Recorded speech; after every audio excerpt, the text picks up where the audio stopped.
Hai dear, apa kabar? Jumpa lagi bersama dengan saya, Ekna Aryani, dalam A Walk to Remember. Ya, pandemi berdampak luas terhadap krisis, baik itu kesehatan maupun ekonomi global. Namun, pemerintah Indonesia sudah berhasil menekan penyebaran virus dan semoga pemulihan ekonomi segera tumbuh secara positif.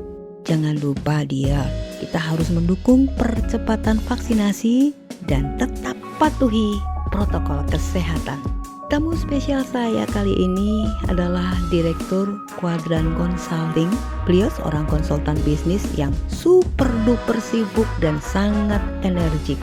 Namun pandemi sudah membuat beliau tidak bisa bergerak kemana-mana. Tapi jangan salah, berbagi ilmunya justru sampai kemana-mana. Yuk simak perbincangannya bersama Roni H. Mustamu.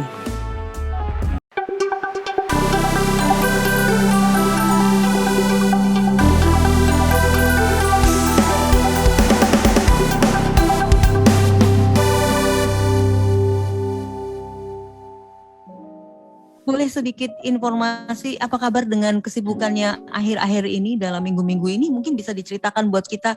Boleh dong kita kepo, bukan gibah tapi kepo. Bagaimana Pak nih? Ya, hari-hari ini memang kebetulan sedang banyak sekali kegiatan karena terkait dengan berhasilnya atau berubahnya kondisi menjadi PPKM level 1. Betul. Yang menyebabkan sekarang orang boleh kemana-mana. Sehingga kalau dulu saya pribadi tidak pernah mau pergi kemana-mana, saya hanya mau melalui Zoom. Sekarang ya akhirnya tidak punya alasan untuk tidak mau bertemu. Jadi akibatnya jadwal jadi penuh, harus kemana-mana ini. Sama seperti ini tadi, saya langsung dari selesai di tempat lain dengan acara ini. Betul, saya sempat gini, apakah di mobil saya harus Zoom meeting ya? Tetapi Pak Roni ini orang yang sangat profesional sekali, rasanya nggak akan terjadi deh seperti itu. Maka saya menunggu dulu deh, karena memang sekarang jalan udah mulai macet lagi, segala sesuatunya udah aktivitas lagi gitu. Tetapi kondisi kan masih endemi ya, masih pandemi tapi lebih mereda ya Pak Roni ya. Untuk di kota, itu yang perlu saya ingatkan, bahwa sekarang ini kita diberi peluang oleh pemerintah untuk melakukan aktivitas sehari-hari ke arah normal seperti dulu lagi, walaupun namanya new normal, tapi mohon dipahami alasan membukanya itu adalah supaya kegiatan ekonomi bisa bergerak kembali, supaya anak sekolah dan kuliah bisa beraktivitas kembali. Tetapi bukan berarti bahwa COVID-19 sudah hilang. COVID-19 masih ada, oleh karena itu 3M itu masih harus kita jalankan secara disiplin. Mencuci tangan, pakai masker, dan menjaga jarak. Karena mobilitas kan sekarang didorong supaya orang bisa gerak lagi. Jadi mohon dipahami, jangan sampai euforia, terus ketemu teman sudah 1 tahun nggak ketemu, tahu-tahu rangkulan. Itu risiko. Iya, betul sekali ya. Nah, ini bahkan punya risiko Kementerian Pendidikan Kebudayaan sempat beberapa waktu lalu meluncurkan informasi munculnya klaster-klaster di sektor pendidikan. Wah, itu klaster ini kan baru berbahaya karena mohon dipahami, kadang-kadang kan ya orang sudah lama nggak ketemu teman sekolahnya ya rangkulan lah, gitu. Nah, ini yang harus disampaikan betul, dipahami betul oleh setiap orang, baik profesional yang bekerja, yang berusaha, maupun anak-anak yang sedang sekolah dan para mahasiswa. Sekali lagi, ini diangkat bukan karena COVID sudah hilang, tetapi karena alasan ekonomi supaya ekonomi bergerak. Itu sih. Iya, betul sekali. Dan memang kalau ekonomi sudah mulai menggeliat, kita juga senang sekali. Tujuannya supaya mengurangi pengangguran, supaya mengurangi orang yang di rumah, jadi punya rumah nggak penuh dengan kita yang selalu ketemu gitu kan ya. Tetapi semuanya ada berkah dan ada anugerah yang berbeda yang boleh kita rasakan begitu tentunya. Dan ternyata beliau juga memberikan masukan buat kita tetap 3M, ya itu dilakukan. Nah, tetap harus dilakukan dan ini ya harus tetap patuh begitu. Ya, kita berharap ekonomi segera membaik untuk segala sesuatunya ya Pak Roni ya. Boleh sedikit cerita, saya juga penasaran sekali. Mungkin penasaran apa sih kuadran consulting itu? Mungkin ada penasaran. Nah, karena kan ini the first untuk berbicara dengan narasumber seperti beliau. Nah, cerita sedikit tentang kuadran consulting. Nah, ini mungkin penasaran banget apa itu ya? Seperti apa sih gitu? Terima kasih. Kuadran Consulting itu sebetulnya adalah perusahaan jasa. Kita mendukung agar para pelaku usaha itu bisa berdampingan bersama-sama dengan kami untuk maju bersama. Kenapa? Para pelaku usaha kan biasanya hebat-hebat. Kalau bukan Superman nggak mungkin jadi pebisnis. Betul. Tetapi ketika kita mau maju dan tumbuh besar, pasti butuh orang lain yang tidak terkait secara langsung, tapi bisa menjadi mitra yang layak untuk bertukar pikiran, untuk bersama-sama membangun sehingga Anda bisa maju. Kalau dulu kita kenal ada istilah Lexus, mobil Lexus kecepatan tinggi. Anda bayangkan kalau Anda sedang lewat di jalan yang kosong, Anda yang biasanya kecepatan biasa, tetapi karena ada mobil Lexus yang kecepatannya tinggi, tiba-tiba Anda bisa mengikuti dan sama-sama tinggi bersama dengan mobil ini. Nanti kalau mobil ini hilang, Anda bisa kembali lambat lagi. Nah, itu sama seperti di dalam usaha. Ketika kita jalan sendirian, kadang-kadang kita juga nggak punya parameter nih. Kita ini sebetulnya sudah bagus atau kurang bagus, atau sudah terlalu bagus, nggak pernah tahu.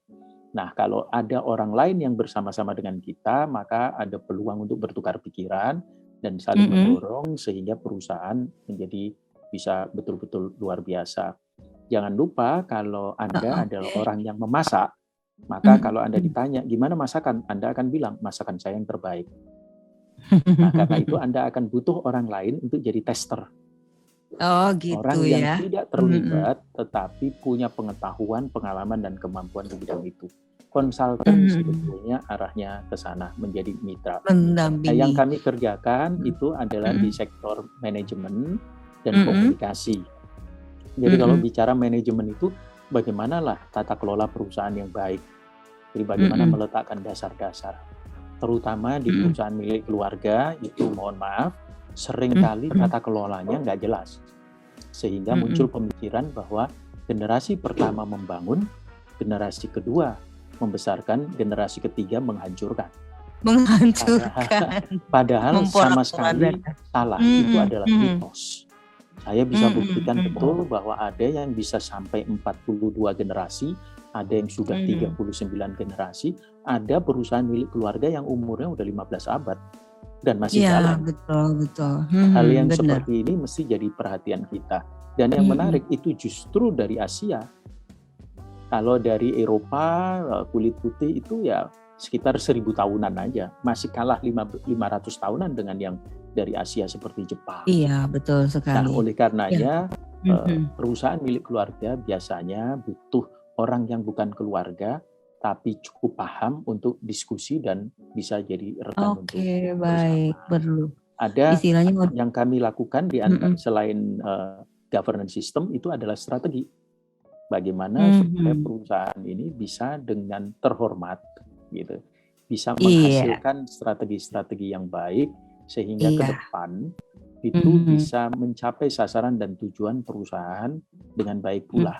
Gampangnya Anda sukses itu karena didesain, direncanakan, bukan karena kebetulan atau karena feng shui. Gitu kan? Kalau sekedar karena feng shui saya nggak bisa ngomong apa-apa. Betul sekali, iya. Wah, speechless. Jadi cukup bahagia dan bangga juga kalau beliau boleh berbagi untuk kita, blessing untuk Indonesia paling tidak ya. Kita bisa mendapatkan banyak hal lah seperti itu. Sekarang di kondisi pandemi, di kondisi seperti ini, mungkin nggak sih kita buka usaha gitu kan ya? Kita berpikir gitu, mungkin nggak sih kita membangun usaha di kondisi pandemi, mana misalkan kita jualan apa ada orang beli padahal banyak gitu kan. Cuman mungkin nggak sih, saya ingin tanya dengan Pak Roni terlebih dahulu agar kita bersiap-siap nih. Mungkin ada siap kertas dan pena ya. Jadi di kondisi seperti ini mungkin nggak sih kita membangun usaha gitu? Memungkinkan nggak sih Pak Roni? Memungkinkan. Faktanya justru sangat banyak pengusaha-pengusaha yang baru. Dan ada orang-orang yang mengembangkan sektor-sektor baru. Karena jangan lupa, di setiap kejadian krisis, di situ juga akan muncul yang namanya peluang. Tapi memang ada catatan. Hanya orang-orang yang mau maju, orang-orang yang berani menghadirkan istilah saya kebaruan. Jadi bahasa kerennya emergent. Jadi kebaruan, sesuatu yang baru. Nah, hanya mereka yang mau berpikir maju, berpikir baru yang akan bisa melihat peluang-peluang itu. Saya beri satu contoh saja. Ya. Dulu orang sulit sekali untuk diajak bekerja secara online. Hari ini semua udah online. Dulu orang Indonesia kalau belanja maunya dia bisa pegang barang itu. Iya betul. Bisa nawar. Hari ini sudah biasa gara-gara dipaksa oleh COVID sehingga kita bisa melakukan proses belanja secara online. Dan sekarang nggak takut orang untuk belanja online. Tidak pernah khawatir bahwa nanti barangnya jelek dan sebagainya. Karena yang jualan juga sekarang sudah paham. Begitu mereka melakukan di luar yang mereka janjikan atau di bawah lebih rendah dari mereka janjikan, maka mayoritas orang Indonesia itu kan pendiam. Mereka tidak akan kembali untuk membeli Anda lagi dan itu menjadi persoalan besar. Nah, karenanya kita harus yakin bahwa di setiap ada krisis, di situ ada peluang sangat besar. Tergantung kita berani mengambilnya atau tidak. Kedua, orang itu akan bisa berubah. Tetapi perubahan manusia itu biasanya lambat. Ada yang namanya delay effect, efek telat. Tetapi pada saat krisis, orang itu bisa terpaksa atau dipaksa untuk berubah saat itu juga. Kemarin ini banyak orang yang tiba-tiba kehilangan pekerjaan. Maka mau tidak mau dia harus memutar otak begitu bagaimana cara menghadapi. Nah, kedua, komunitas-komunitas itu sekarang juga saling mendukung, saling membantu. Bahkan adalah kelompok teman-teman gereja gitu misalnya, mereka mengembangkan pelatihan kewirausahaan dan membimbing mereka yang mau ikut sampai betul-betul ini bisa jalan. Dan ternyata banyak orang yang dulu berpikir bahwa mereka tidak mampu, mereka sekarang bisa mengatakan ternyata jalan juga ya dan bisa berhasil ya, gitu. Dan itu luar biasa peluangnya. Tumbuh. Ya. Luar biasa. Ya, betul. Dan memang tadi disampaikan orang Indonesia itu banyak pendiamnya, gitu kan. Kadang ya bisa pendiam atau sungkan. Tapi di belakang grumble alone nih ceritanya ya. Di belakang jadi grumble alone. Itu ada teorinya tuh. Ya seperti itu. Nah itu dia ya. Jadi beliau berbicara hanya seputar begini aja cukup jelas gitu kan. Berarti saat ini kita bisa mengambil peluang-peluang itu apapun. Saya pernah membaca buku Pak Roni, The Power of Kepepet. Nah, The Power of Kepepet. Nah waktu itu ternyata benar loh, the power of kepepet ya sama seperti gini, ada peluang.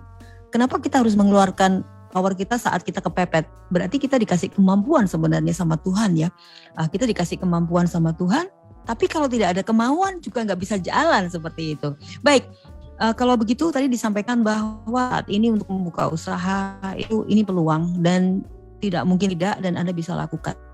Pasti Pak Roni ada tips, ada kiatnya, ada sesuatu yang bisa dibagikan. Nah, karena membangun usaha itu tidak mudah, tetapi mempertahankan usaha itu lebih tidak mudah, lebih sulit gitu. Membuka usaha asal ada modal dan sebagainya itu gampang. Susah, tapi ya susah. Tetapi saat mempertahankan usaha itu lebih susah gitu kan. Betul nggak Pak Roni? Betul kali ya, lebih susah atau bagaimana? Nah, lalu bagaimana kita mau membangun usaha di kondisi yang kayaknya tidak memungkinkan dan mungkin kita berpikir, aduh cuannya cuma segini, mana mungkin. Apalagi yang berpikir, aduh nanti nggak sesuai, itu feng shui, hong shui. Padahal kalau mau usaha tuh sudah tidak ada kata hong shui, feng shui menurut Pak Roni. Kalau masalah itu Pak Roni kalah dalam bersaing karena beliau tidak akan bicara masalah itu. Silakan Pak Roni, bagaimana sebaiknya? Ya, jadi begini, terlepas dari soal feng shui ya, yang tadi ya, karena itu bukan bidang saya. Memang harus lepas ya. Karena terus terang saya pernah bertemu orang bukan sekedar melihat arah mata angin, dia harus lihat ke utara, timur, barat dan sebagainya. Bahkan ada yang meyakini soal warna. Gitu. Jadi dia tidak boleh memakai baju warna oranye, dia dan seluruh keluarganya, sampai seperti itu. Oke lah, itu kepercayaan masing-masing orang. Tetapi begini, kalau di dalam bisnis itu yang penting adalah persiapan. Nah, kalau bicara persiapan itu berarti perhitungan. Saya tadi mengatakan di setiap ada krisis ada peluang. Tadi Bu Ekna juga mengatakan bahwa ada yang namanya the power of kepepet. Betul. Jadi ketika saya tadi bilang kan ada yang namanya krisis. Ketika krisis itu terjadi, maka orang dihadapkan pada pilihan. Dia harus digilas oleh kondisi atau dia harus bangkit dari kondisi itu dan memenangkan. Jadi kalau ada ombak, Anda punya dua pilihan. Anda akan terbawa ombak atau Anda berselancar di atas ombak itu. Nah, the power of kepepet itu kan berada pada titik pilihan, no other choice. Saya tidak punya pilihan lagi. Saya pilihannya adalah mati atau saya hidup. Nah, tergantung nih. Ada orang yang ingin aku mati aja. Ada orang yang begitu kan. Nah, tetapi orang-orang yang mau bangkit lagi, itu makanya saya bilang pengusaha itu Superman. Karena dialah yang akan mengendalikan ombak. Pertanyaan sekarang adalah bagaimana Anda mengendalikan ombak itu? Kalau kita bicara bisnis, itu sudah pasti kita bicara tentang apa yang dibutuhkan dan diinginkan oleh pasar. Jadi mohon maaf ini ya, kalau kita mau bikin bisnis jangan dibalik. Oh, saya bisanya bikin lumpia, maka saya akan jualan lumpia. Iya, kalau di Semarang nggak apa-apa bikin lumpia ya. Tapi Anda bisa bangkrut. Kenapa? Karena ada yang bikin lumpia yang lain kan orang-orang yang lebih enak gitu. Maka cara seperti itu tidak bisa dilakukan. Anda mungkin akan sukses, tetapi suksesnya itu mungkin lebih kepada kebetulan. Atau Anda bisa sukses tapi terseok-seok berdarah-darah istilah saya. Atau Anda langsung bisa rontok. Atau Anda akan menghabiskan energi dan sumber daya yang sangat besar untuk bisa sukses. Bagaimana caranya yang murah? Yang murah adalah kita harus fokus pada pasar. Fokus pada pasar itu begini. Ada atau tidak kebutuhan dan keinginan pasar yang muncul di lapangan tetapi tidak ada yang mengisi. Itu berarti ada gap. Survei dulu ya. Masih ingat di Jakarta dulu orang naik ojek kemana-mana. Sampai muncullah Mas Menteri Pendidikan kita sekarang. Tiba-tiba dia punya gagasan. Ini bikin Gojek ini. Maka jadilah yang namanya Gojek. Dan sangat cepat. Kenapa? Dia berangkat bukan apa yang dia mau, tetapi dia melihat apa yang dibutuhkan dan diinginkan pasar. Karena itu membaca gap, istilahnya gap ya, kesenjangan sesuatu yang belum terpenuhi, itu jadi penting. Nah, begitu kita lihat, oh ternyata ada nih, ada orang Semarang, jumlahnya sangat besar, kepingin sekali makan lumpia yang rasanya coklat. Misalnya. Dan ternyata tidak ada yang menyediakan ini. Nah, maka itu jadi peluang namanya. Maka langsung masuk langkah yang kedua. Kita cek, berarti ada gap di dalam pasar. Maka kita masuk. Kalau kita masuk, kita tanya lagi pertanyaan kedua. Apakah di dalam gap tadi itu, kalau saya jalani, akan ada pasar? Dibalik ya. Jadi tadi di dalam pasar, apakah ada gap? Sekarang, ternyata jawabannya ada gap. Nah, di dalam gap ini, kalau saya isi, ada pasarnya nggak? Di dalam pasar, ada orang kepingin makan lumpia rasa coklat. Kalau saya teliti lagi, kalau saya sediakan lumpia rasa coklat, ada yang mau beli nggak? Nah, pertanyaan kedua ini menjadi sangat penting. Kenapa? Karena tidak setiap kebutuhan dan keinginan yang tidak terpenuhi itu memberikan nilai ekonomis. Oke, baik. Gampangnya gini, ada sih yang kepingin lumpia rasanya coklat. Tetapi kalau dihitung-hitung jumlahnya cuma 100 orang. Oke. Itu pun letaknya tersebar di 3 kota. Ya, maka satu kota rata-rata 30. Maka itu kan tidak cukup volumenya untuk jadi sebuah bisnis. Maka lupakan. Nah, yang Anda garap itu adalah yang ada pasarnya. Artinya, kalau kebutuhan atau keinginan yang tidak terpenuhi tadi saya isi, ternyata jumlah calon pembeli yang menunggu itu banyak banget. Nah, itu dia ya. Itu bisa dilakukan. Nah, itu perlu sekali kita baca.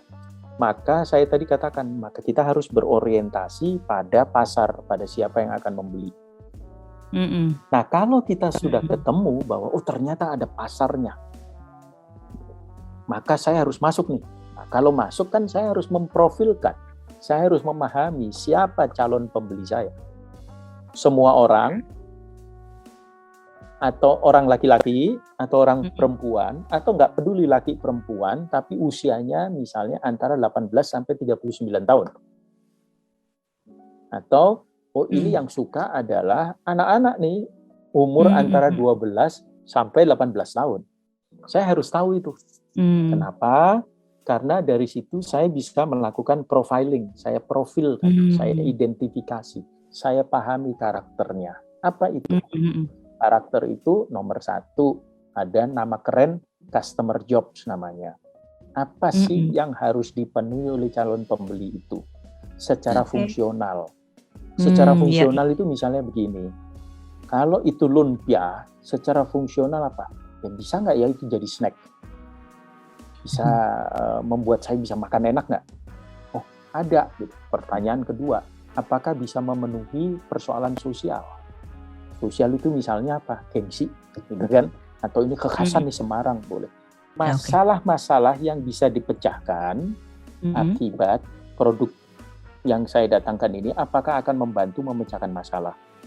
Nah, ketika itu bisa terjadi, ternyata bisa membantu memecahkan masalah selama ini. Begitu kita bahwa produk, barang atau jasa yang kita hadirkan memberi manfaat, memecahkan masalah-masalah konsumen atau calon konsumen, dan bisa memenuhi apa yang dibutuhkan oleh konsumen secara fungsional, sosial, atau emosional, atau gabungan dari ketiganya, maka disitulah kita akan menghadirkan produk yang kita hadirkan sesuai dengan kebutuhan mereka. Jadi jangan dibalik. Jangan bilang begini, Pak Roni, saya punya keahlian menjahit sebuah jaket kulit tebel, keren. Tapi kita di Indonesia musim panas, gitu kan? Nah, kalau jaketnya didesain kayak musim dingin ya nggak laku. Itu hanya untuk pasar ekspor. Hal-hal yang seperti ini bisa menjadi perhatian kita. Jangan sampai kita keliru karena dibalik. Gitu. Nah, dari situ nanti produk barang atau jasa yang kita hadirkan itu kemudian bisa memenuhi customer job tadi.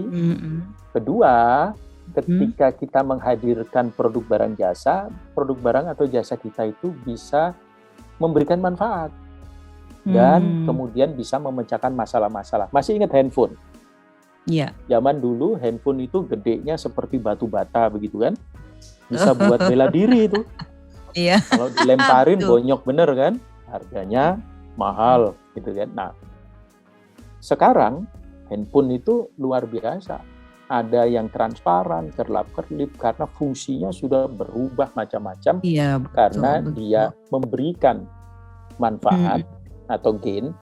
Kedua, dia juga memberikan jalan keluar terhadap masalah-masalah yang dihadapi. Kan sekarang handphone ada kameranya, saya bisa ambil video, saya bisa motret, kan begitu. Iya, betul. Nah, dibanding dulu hanya buat telepon-teleponan paling banter SMS kan. Ketiga, ada yang namanya customer job. Saya beli handphone itu tujuan saya bukan sekedar supaya saya bisa telepon-teleponan, bukan sekedar supaya saya dari mana-mana tetap berkomunikasi, tapi saya juga mau gengsi. Nah, karena itu ada handphone yang harganya di atas 100 juta. Nah, itu kan jelas orang membelinya bukan membeli fungsi, tapi membeli gengsi. Iya, betul sekali. Hal-hal yang seperti itu juga harus menjadi perhatian kita supaya jangan sampai kita keliru. Pak Roni, memang benar persiapan dibutuhkan. Memang untuk membuka usaha kayaknya juga perlu ada pendampingan ya. Mungkin orang yang lebih tahu bisa mendampingi kita untuk memulai dan ngajari dan lain sebagainya gitu kan ya. Saya mau membuat usaha kecil-kecilan sekaligus bisa untuk biaya hidup, tetapi melalui uang saku saya selama kuliah. Lebih baik saya jualan snack seperti yang ingin saya coba di kampus atau jualan on seperti itu. Kira-kira bagaimana cara menghitungnya, seperti apa yang harus saya lakukan? Tadi sudah bicara soal snack, itu berarti sudah ada pilihan. Oh, sudah ada pilihan ya? Pertanyaan saya sebetulnya adalah mengapa harus snack? Oh gitu. Betulkah ada yang membutuhkan snack itu? Dari mana dasarnya kok tahu bahwa ada yang membutuhkan snack itu? Kadang begitu ya Pak ya? Ya. Kedua, kita harus tahu juga harga. Mau dijual pada harga berapa? Itu mesti kita pahami betul. Karena dari situ kita bisa kemudian mengambil keputusan. Mengambil keputusan seperti yang tadi dibilang, saya enaknya mau jualan online atau jualan di mana-mana yang saya mau lah. Kira-kira begitu ya. Nah, ini harus hati-hati. Sekarang saya masuk dulu. Nomor satu yang harus kita lakukan adalah menyerap apa yang diinginkan oleh calon pembeli. Tadi saya sudah menyebut ya, ada pasar apa enggak. Kan gitu. Ya, betul. Nah, itu namanya kita melakukan empati. Gampangnya begini, kalau orang itu mau snack, pertanyaan saya adalah snack seperti apa yang mereka mau? Untuk siapa? Apakah ini untuk orang yang baru bekerja atau untuk mahasiswa kos-kosan? Kuliah. Karena itu nanti akan menyangkut definisi dia tentang kebutuhan itu dan tentang kepuasan. Harga masuk di situ nggak Pak? Nanti belakangan. Itu harga terakhir. Wah, kalau mahasiswa harganya beda gitu. Jadi kita nomor satu mesti tanya dulu apa yang dia mau, terus kemudian kita definisikan apa yang dia mau itu. Ketika kita berhasil mendefinisikan, oh ternyata teman-teman saya ini suka makan snack nih. Snacknya dia adalah sebetulnya instant noodle yang dimasak, terus kemudian dimasukin oven supaya kaku, jadi bisa dimakan seperti keripik, seperti kerupuk. Rasanya misalnya harus pedas, ya nggak apa-apa. Nah, ketika kita melakukan itu, kita buat uji coba untuk kita konfirmasikan kepada mereka. Apakah seperti ini Anda yang suka? Nah, kalau kita sudah dapat informasi, oh ya seperti itu yang mereka suka, maka kita tanya, Anda mau ini dibuat kemasannya seperti apa? Pakai plastik, pakai kertas, atau pakai apa nih? Gitu. Nah, ini semua menjadi penting supaya kita jelas memenuhi keinginan mereka, bukan memaksakan apa yang kita mau. Jadi tadi soal apa itu produknya, soal kalau makanan ya sekalian soal rasanya, ketiga soal kemasannya. Begitu ini terkonfirmasi, maka kita tanya, kalau seperti ini yang Anda mau, Anda kepinginnya, ini harganya berapa? Anda rela membelinya pada harga berapa? Itu namanya WTP. WTP itu singkatan dari willingness to pay, kemauan. Itu ada rumusnya nggak sih Pak? Ya? Ada rumusnya nggak sih? Ada rumusnya, tetapi saya lebih suka kita bertanya. Nah, bertanya gitu kepada banyak orang, baru nanti kita lihat range angka dari rata-rata naik turunnya berapa, nanti tetapkan. Begitu orang sudah mengatakan gitu, nah maka kita tahu, oh ini adalah untuk anak-anak sekolah SD dan SMP, harganya tidak boleh melebihi Rp1.000. ukuran kecil-kecil boleh. Nah, kan misalnya begitu ya. Sehingga kita jual ke mereka. Kenapa? Karena dari situ kita hitung margin. Kalau nanti keuntungannya tipis, nilainya kecil, maka kita bermain pada volume yang harus besar. Nah, pertanyaan volumenya itu cukup apa enggak? Jangan sampai kita kerja bakti. Kita kan bukan Kementerian Sosial. Usahakan untuk mendapatkan keuntungan. Jadi harus dilihat seperti itu. Nanti begitu ketemu, oke, harganya mau begini, ya kan? Maka pertanyaan kita, dia mau itu proses diantarkannya seperti apa? Diambil sendiri atau diantar? Dia mau nggak membiayai ongkos antar dan sebagainya. Sehingga apa yang kita lakukan bisa pas. Nanti kita kemudian bisa putuskan. Enaknya kita buka snack tadi di kios-kios, stand alone, rombong-rombong, atau ada di sekitar kampus, di kantin, atau online. Atau kombinasi di antaranya. Jadi jangan pernah memutuskan dulu. Karena dulu ada kafe yang dia bermainnya tanpa perhitungan seperti yang tadi ya. Dia bikinnya semacam pulau-pulau begitulah. Kalau di mall kan ada 1 meter kali 1 meter, ya, 1 meter kali 2. Gitu. Betul. Itu dia buka maksimum 6 bulan dia tutup lagi dan seterusnya. Udah hampir bangkrut. Hampir betul-betul bangkrut. Nah, tetapi ketika diajak berbicara seperti yang kita bahas tadi, mereka mau membahas itu dan melakukannya, setelah jalan lagi, dalam waktu 2 tahun, itu mereka bisa punya 100 outlet. 100 outlet. Dan outletnya bukan lagi pulau-pulau, tapi yang kayak kafe-kafe. Jadi ada kayak resto kafe begitu, mereka bisa lakukan. Dan itu luar biasa. Karena itu, kalau kita bisnis, boleh orang modal semangat, tetapi jauh lebih penting adalah modal konsep. Kita mungkin akan membutuhkan 1 bulan, bahkan 3 bulan untuk melakukan perencanaan dan perhitungan, tetapi kita akan memastikan keberhasilan kita panjang. Daripada saya ketemu nih orang muda, sekolah sampai ke luar negeri, master, pulang minta uang bapaknya, disewain space di sebuah mall, dia buka langsung dua unit dijadiin 1 begitu. Kurang dari 6 bulan dia ngobrol sama saya, Pak, kayaknya saya harus tutup nih. Karena bangkrut. Nah, ada juga anak muda yang membuat kafe yang ukurannya menurut hemat saya sangat besar lah, karena dia mungkin 70 meter persegi begitu. Saya lihat ini, dan saya sengaja suatu saat saya duduk di sana, itu sebelum COVID ya. Bayangkan saya duduk lebih dari 2 jam, itu hanya saya dan teman saya. Nggak ada orang lain lagi yang datang. Nah, ketemulah ownernya, kebetulan ownernya ini, ya mungkin kontak-kontakan, saya nggak sengaja kontak-kontakan sama teman, terus teman saya ini rupanya kenal sama ownernya langsung deketin saya, dia tanya macam-macam.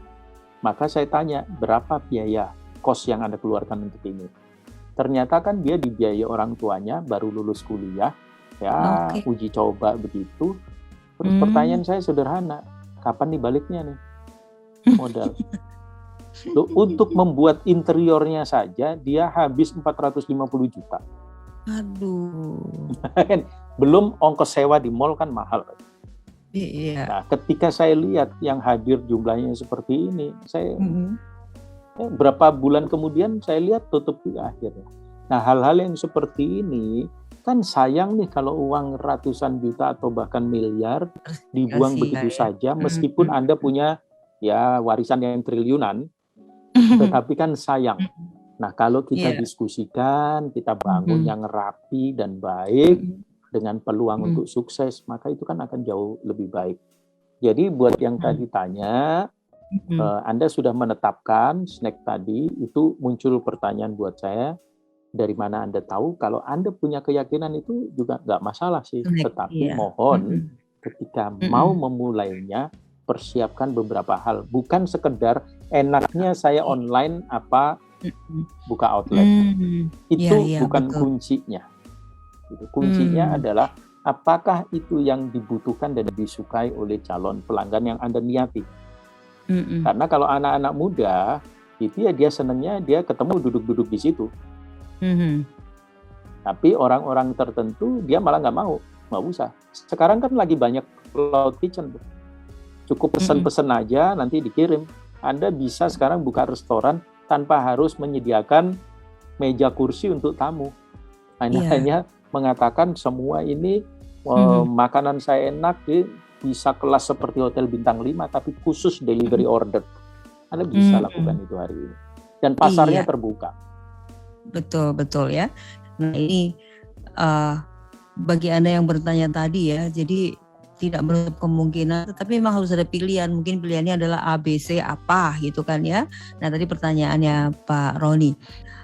Pak Roni, memang saya akan memulai sebuah usaha, tetapi disampaikan persiapan dan konsep. Modal semangat atau modal uang saja tidak cukup ternyata ya. Jadi ada modal konsep yang bagus. Mohon Pak pendampingan bagaimana caranya untuk memulai survei itu ya. Karena kan masih muda tidak pernah tahu survei. Kalau tanya sama orang tua pasti tidak diizinkan. Karena ya mungkin orang tua TKT, takut mungkin seperti itu kali ya. Takut mungkin seperti itu. Gimana Pak Roni? Survei itu tidak harus hal yang berat-berat. Jadi nomor 1 begini. Anda lihat, saya beri satu contoh aja ya. Ini kisah lama. Mungkin Anda yang tanya, kalau masih muda Anda belum lahir dalam kasus ini. Jadi suatu saat di Indonesia ini ada yang namanya margarin. Kita ngomong mentega lah ya, margarin. Margarin itu ada masa di mana 90% pasar margarin di seluruh Indonesia itu dikuasai oleh satu brand. Saya nggak sebut namanya, brand ini terkenal banget. 10% pasar itu jadi rebutan 6 brand yang ada. Jadi total ada 7 brand, 6 itu ada di sana. Memperebutkan 10%. Yang 1% menikmati 90% pasar. Bayangkan kalau Anda sekarang tiba-tiba punya uang, kepingin membuat produk margarin, Anda punya 2 pilihan. Menghadapi yang 90% tadi, dan itu giant. Artinya dia konglomerasi tingkat internasional, jaringannya ada di seluruh dunia. Iya, betul. Atau Anda akan menjadi pemain ke-7 yang berebut 10% itu. Peluangnya Anda akan disikut kiri kanan dan Anda akan hilang juga. Jungkel. Jadi ada keinginan yang seperti ini dari orang kaya nih. Nah, maka pilihannya adalah kerjasama dengan orang yang bisa mencari data. Waktu itu sederhana banget. Ayo kita survei pasar. Pasar itu surveinya apa? Sederhana kok, cuma nanya, Anda kalau beli margarin itu dipakai buat apa sih? Pertanyaan itu aja. Maka kemudian ketemu ternyata apapun brandnya, bahkan yang unbranded, yang beli kiloan gitu, yang nggak pakai brand, itu orang Indonesia membeli margarin mayoritas dipakai untuk memasak dan bikin kue. Padahal brand yang menguasai 90% pasar itu sejak saya kecil sampai saya dewasa itu selalu iklannya adalah oles roti dikasih meses. Betul. Artinya apa? Artinya ada satu kesalahan. Dia menikmati posisi itu karena dia tidak menyadari dan tidak ada yang menyadari. Tetapi orang membeli margarin sebetulnya bukan untuk oles roti yang utama, tapi untuk membuat roti dan kue serta memasak. Padahal pada saat itu tidak ada satupun brand yang positioningnya mau dijual kepada orang yang masak. Untuk dapur nggak ada, adanya untuk meja makan. Maka kalau Anda jadi pemain yang seperti ini, begitu memiliki data, ternyata kegunaan atau perilaku orang memakai mentega atau margarin itu adalah masak dan bikin kue, maka sarannya apa? Produksilah margarin yang kasar, jangan halus. Oh gitu. Kenapa kasar? Karena kalau halus nanti pikirannya untuk dipakai oles roti. Jadi Anda harus kasar. Produknya harus kelihatan kasar. Yang kedua, Anda beriklannya tidak boleh bersentuhan dengan roti pisau roti dan meses. Karena nanti Anda akan bertempur dengan pemain besar yang menguasai 90% pasar. Yang Anda lakukan apa? Kampanyekan ini, sosialisasikan, iklankan bahwa Anda sedang menjual produk margarin untuk orang yang masak dan bikin kue. Ibu-ibu banyak yang sekarang menjadi profesional perempuan, mereka nggak punya waktu banyak, jual misalnya satu sase sekali masak, cepat Anda langsung bisa ngantor. Yeah. Nah, maka Anda memberikan yang namanya gain manfaat, Anda memberikan pain reliever, orang menjadi memecahkan masalahnya, dan Anda ada yang tadi job customer, fungsinya untuk masak sesuai dengan Anda lakukan itu. Dan Anda akan bisa merebut itu tanpa mengganggu 90% lagi. Dan Anda tidak menjadi pemain ketujuh, tapi Anda akan berhasil merebut sebagian dari 90% tadi. Ketika dia menyadari, udah telat Anda masuk. Nah, hal yang seperti ini bisa Anda lakukan. Yang intinya Anda harus tanya. Nah, persoalannya Anda mau tanya sendiri, ngajak teman-teman satu tim untuk bertanya, atau Anda menyewa tim untuk mengajukan pertanyaan, Anda terima laporannya. Itu soal pilihan.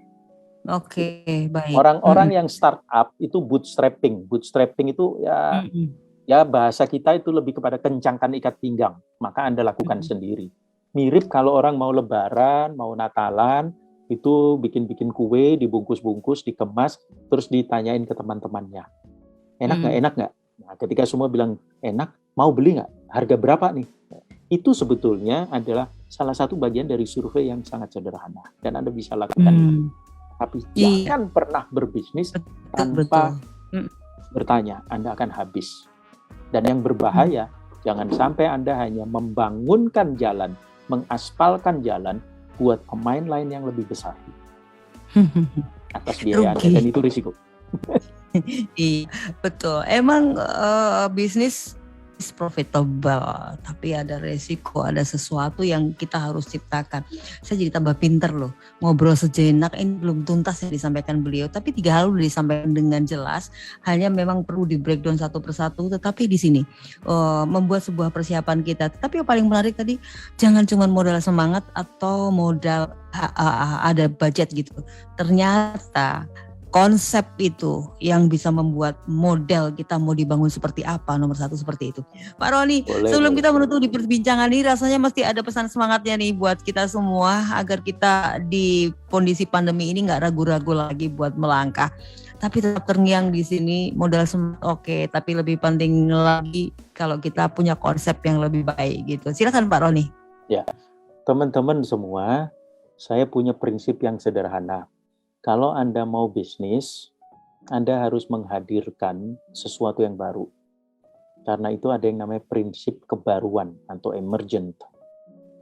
Gampangnya begini. Ketika orang berpikir biasa-biasa saja, Anda harus mencari hal-hal yang tidak biasa untuk mereka pikirkan. Bisnis itu tidak mungkin bisa jalan kalau Anda hanya melaksanakan apa yang selama ini ada. Pilihannya cuma satu, hadirkan kebaruan. Barangkali yang harus kita diskusikan apa itu kebaruan dan bagaimana menemukan kebaruan. Minggu depan kita bisa bahas itu. Sekali lagi, terima kasih buat kebersamaan Anda. Akhir kata, saya Ekna bersama dengan narasumber luar biasa dari Quadrant Consulting. Beliau adalah direkturnya, Roni Hamustamu. Mohon diri dari hadapan Anda. Sampai jumpa.